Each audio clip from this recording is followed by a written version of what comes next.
പടവലങ്ങ കൊണ്ടുള്ള വിഭവങ്ങളിൽ എനിക്ക് ഏറ്റവും ഇഷ്ടപ്പെട്ടതാണ് ഈ പടവലങ്ങ കൂട്ടുകറി. ഇത് നമ്മൾ ശരവണ ഭവൻ ഹോട്ടലിൽ നിന്നൊക്കെയാണ് കഴിക്കുന്നതെങ്കിൽ ഇതിന് രുചി ഒന്നുകൂടെ കൂടും. ഈ ഹോട്ടൽ രുചിക്ക് കാരണം അതിൽ ചേർത്തിരിക്കുന്ന ഒരു പ്രത്യേക ഐറ്റമാണ്. അതും കൂടെ നമ്മൾ ഇന്നത്തെ റെസിപ്പിയിൽ ചേർക്കുന്നുണ്ട്.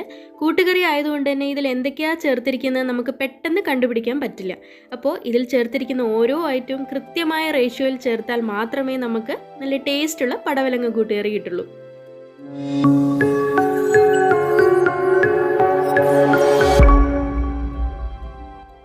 പടവലങ്ങ കൂട്ടുകറി ഉണ്ടാക്കുന്നതിനായിട്ട് ആദ്യമേ തന്നെ ഒരു കുക്കറിൽ 1/2 കപ്പ് കടലപ്പരിപ്പാണ് ഇട്ട് കൊടുക്കുന്നത്. ഈ കടലപ്പരിപ്പ് നമ്മൾ അരമണിക്കൂർ വെള്ളത്തിൽ കുതിർത്തതിന് ശേഷമാണ് ഉപയോഗിക്കുന്നത്. ഇതിൻ്റെ കൂടെ തന്നെ 3 ടേബിൾ സ്പൂൺ ചെറുപയർ പരിപ്പും കൂടെ നമ്മൾ ചേർക്കുന്നുണ്ട്. ഇതും അരമണിക്കൂർ മുന്നേ നമ്മൾ വെള്ളത്തിൽ കുതിർത്തിട്ടതാണ് ചേർത്ത് കൊടുക്കുന്നത്. ഇനി ഇതിലേക്ക് 1 ടീസ്പൂൺ ജീരകം കൂടെ ചേർത്ത് കൊടുക്കാം. കൂടെ തന്നെ ഒരു 1/4 ടീസ്പൂൺ മഞ്ഞൾപ്പൊടിയും കൂടെ നമ്മൾ ചേർക്കുന്നുണ്ട്. ആവശ്യത്തിനുള്ള ഉപ്പും കൂടെ ചേർത്തതിന് ശേഷം ഈ പരിപ്പൊക്കെ ഒന്ന് മുങ്ങി നിൽക്കുന്നതിന് ആവശ്യമുള്ള അത്രയ്ക്ക് മാത്രം വെള്ളം കൂടെ ഒഴിച്ചു കൊടുക്കുക. ഇനി ഇതിലേക്ക് ചെറിയ കഷ്ണങ്ങളാക്കി മുറിച്ച പടവലങ്ങ 1 കപ്പാണ് ചേർത്ത് കൊടുക്കുന്നത്. അപ്പോൾ 1 കപ്പ് പടവലങ്ങയ്ക്ക് 1/2 കപ്പ് കടലപ്പരിപ്പും 3 ടേബിൾ സ്പൂൺ ചെറുപയർ പരിപ്പുമാണ് നമ്മൾ ചേർത്ത് കൊടുക്കുന്നത്. ഇതെല്ലാം ചേർത്തതിന് ശേഷം ഒരിക്കലും നമ്മൾ ഇളക്കി കൊടുക്കരുത്. പരിപ്പ് താഴെയും അതിന് മുകളിലായിട്ട് വേണം നമ്മുടെ പടവലങ്ങ വെന്ത് വരാനായിട്ട്. ഹൈ ഫ്ലെയിമിൽ 1 വിസിലും ലോ ഫ്ലെയിമിൽ 1 വിസിലും വരുന്നത് വരെ ഇതൊന്ന് കുക്ക് ചെയ്തെടുക്കാം.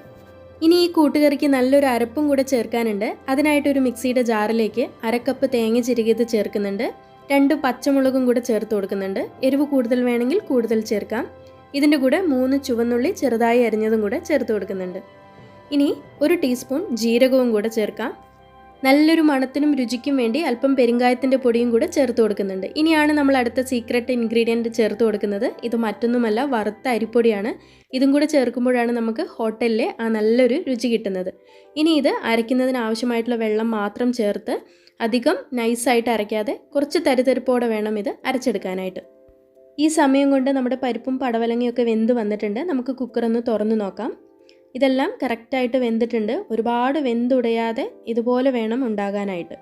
ഇനി നമുക്ക് ഇതെല്ലാം കൂടെ വേറൊരു പാത്രത്തിലേക്ക് മാറ്റാം. കുക്കറിൽ തന്നെ ചെയ്യാവുന്നതാണ്. ഞാൻ വീഡിയോ എടുക്കുന്നതിനുള്ള എളുപ്പത്തിന് വേണ്ടിയിട്ടാണ് വേറൊരു പാത്രത്തിലേക്ക് മാറ്റുന്നത്. അപ്പോൾ ഇതെല്ലാം ഈ പാത്രത്തിലേക്ക് മാറ്റിയതിന് ശേഷം ഒന്ന് തിളപ്പിക്കാനായിട്ട് വെക്കുക. അതിനുശേഷം നമ്മൾ നേരത്തെ തയ്യാറാക്കി വെച്ച അരപ്പും കൂടെ ഇതിൻ്റെ കൂടെ ചേർത്ത് കൊടുക്കാം.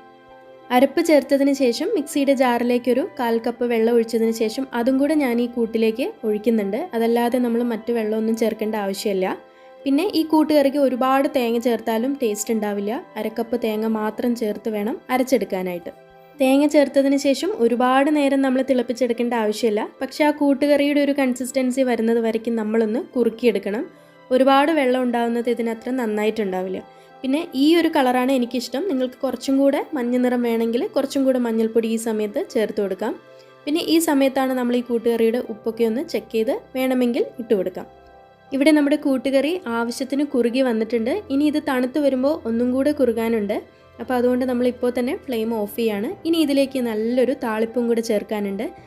വെളിച്ചെണ്ണയിൽ കടുക് പൊട്ടിച്ചതിന് ശേഷം ആവശ്യത്തിന് കറിവേപ്പിലയും ഉണക്കമുളകും ചേർത്ത് നല്ലൊരു താളിപ്പും കൂടെ ചേർത്ത് കൊടുക്കാം. ഈ പടവലങ്ങ കൂട്ടുകറി നമുക്ക് ചോറിൻ്റെ കൂടെ കറിയായിട്ട് വേണമെങ്കിലും ഉപയോഗിക്കാം. പടവലങ്ങ കൂട്ടുകറി ഇതുവരെ ട്രൈ ചെയ്യാത്തവരെല്ലാവരും ഒന്ന് ട്രൈ ചെയ്ത് നോക്കുക. നിങ്ങൾ ഹോട്ടലിൽ നിന്ന് ഇത് കഴിച്ചിട്ടുണ്ടെങ്കിൽ അതേ രുചി തന്നെയായിരിക്കും ഇതിന്. അതേ രീതിയിൽ തന്നെയാണ് നമ്മളിന്ന് പ്രിപ്പയർ ചെയ്തിരിക്കുന്നത്. അപ്പോൾ എല്ലാവരും ഈ റെസിപ്പി ഒന്ന് ട്രൈ ചെയ്ത് നോക്കുക. നിങ്ങളുടെ വിലയേറെ അഭിപ്രായങ്ങൾ കമൻറ്റ് ബോക്സിൽ കമൻറ്റ് ചെയ്യുക. മറ്റൊരു വീഡിയോയുമായി വീണ്ടും കാണാം. താങ്ക്